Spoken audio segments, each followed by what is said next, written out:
Hello. So in this video, we're going to talk about the appeal to tradition fallacy. Tradition! This is sort of a variation of ad populum, and it's really rooted in what we might call normalcy bias to a certain extent. So basically, the appeal to tradition involves arguing that we should look at a thing, an issue, a topic in a certain way because we've always looked at it that way, right? So, this is a fundamentally conservative type appeal. Conservative in the sense of Burkean conservatism, where you identify something within society that functions and then you preserve that thing.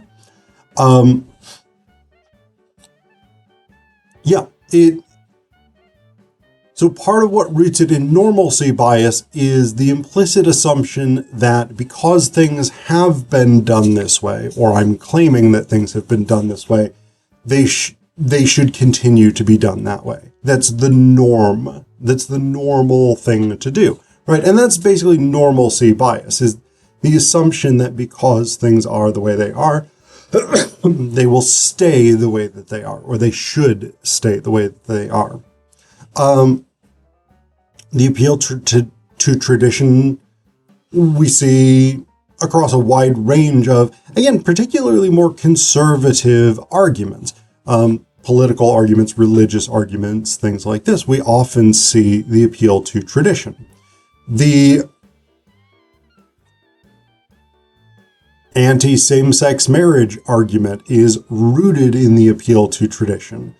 The idea of the biblical family, which is, that's a really interesting one. Because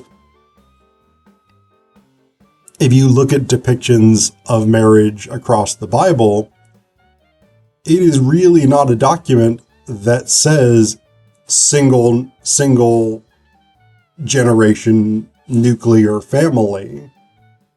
One mom, one dad, 2.5 kids, a dog, and a picket fence. That's not the biblical depiction of marriage at all. You may ask, how did this tradition get started? I'll tell you. I don't know. But it's a tradition.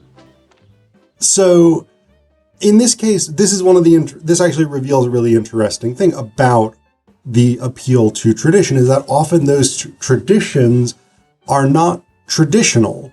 They are constructs for a particular rhetorical situation, right? The opposition to same-sex marriage on the basis of biblical marriage is not really rooted in the Bible itself. Like, you couldn't work from the Bible to get to the version of biblical marriage that opponents of same-sex marriage would recognize.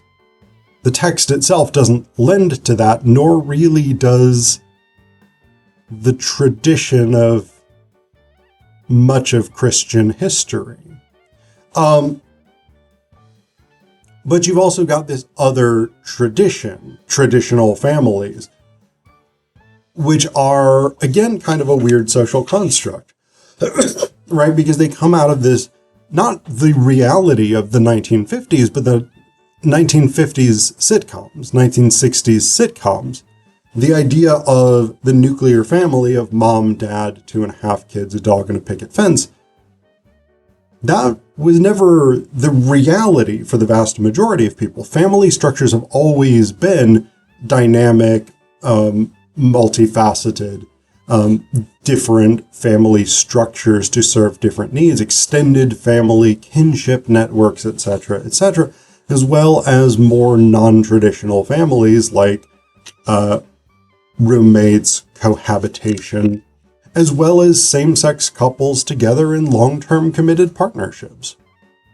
So all of these things are traditional in some way, but the appeal to tradition generally seeks to construct a particular conception of the tradition in order to sustain its own argument.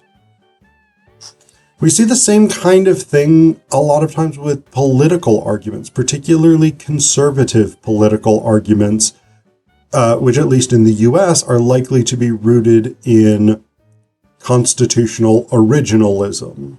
This is a big thing with conservative Supreme Court justices in particular.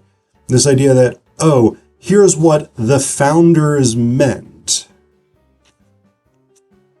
And there's a couple of big problems with this. One is that often the things that they argue that the founders meant are demonstrably things that at least some of the founders would have vehemently disagreed with. And so the idea of originalism, the idea this is what people at the time thought this meant, is really much more contested. There is no single tradition of what the founders thought the Constitution meant, what they thought it should do, how they thought it should be enacted, what the scope of the government's authority should be, etc., etc. They radically disagreed about these questions in the same way that we radically disagree about them today. And so the idea of this appeal to tradition, this is what the founders wanted, is again a construct so that they can impose whatever it is that they want today, whether or not that would have made any sense to the founders. Gun control and gun rights is a really good example of this. There's almost no evidence, as far as I'm aware, that the founders of the Constitution ever envisioned a society where anyone would be able to carry any type of weapon with virtually no regulation. That's a completely ahistorical argument.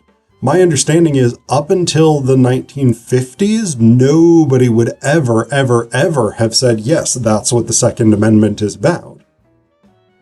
It was really in the 1950s that a sort of small fringe minority started to argue that, and it didn't pick up steam until the 70s. And now there's a large swath of people, both in the public and in the judicial system, who believe that's what the founders wanted. The founders themselves had gun control laws. They had weapons control laws. It's completely traditional to have limitations on who can carry what weapons for what purpose and in what places.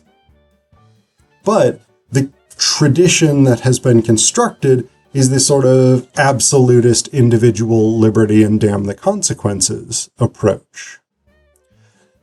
But the other thing that's interesting about that, about constitutional originalism in particular, and we actually see the same thing with arguments based in the Bible, is that it's not logically clear that we should continue with something just because it's traditional, right? The framers of the Constitution had some great insights, certainly, but they also believed some stuff that most of us today would find absolutely abhorrent, right? The most obvious are probably they believed in slavery. They wrote the 3/5 Compromise. They didn't believe that Indigenous Americans should be afforded political rights. They didn't believe that women should be afforded political rights. In fact, women should be the property of their fathers and then their husbands.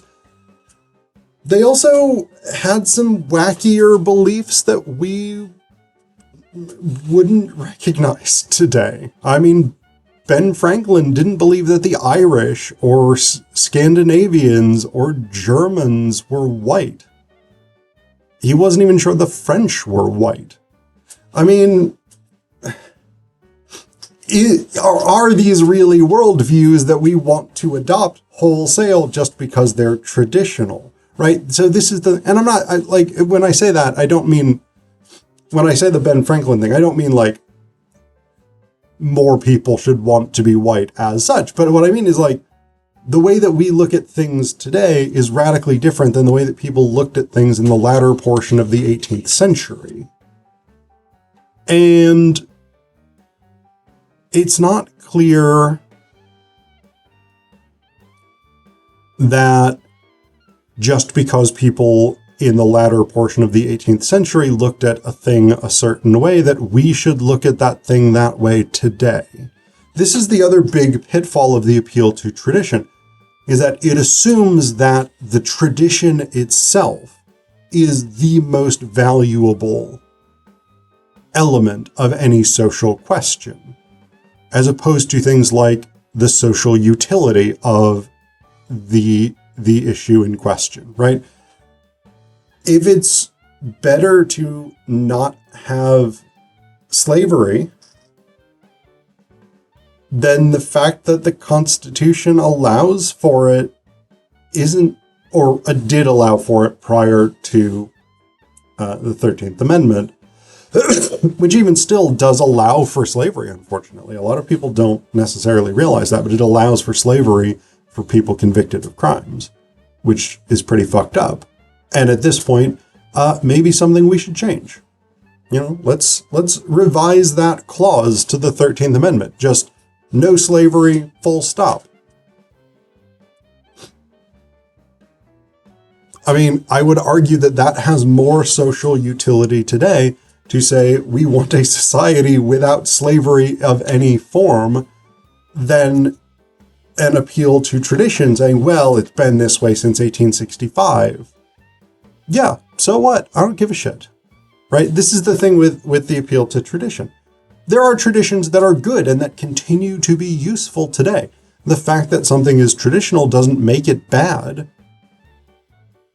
But if it's bad for us today, and the argument for maintaining it is, well, we've always done it that way, that's where things run into a problem, right? That's where things start to get tricky, rhetorically. Because if you want to establish that, if you want to make the argument that the tradition should outweigh the negative social consequences of maintaining that tradition, you have to show that the tradition is more valuable than it is detrimental. And often the appeal to tradition fallacy does not get there. It simply says, this is the tradition must be maintained.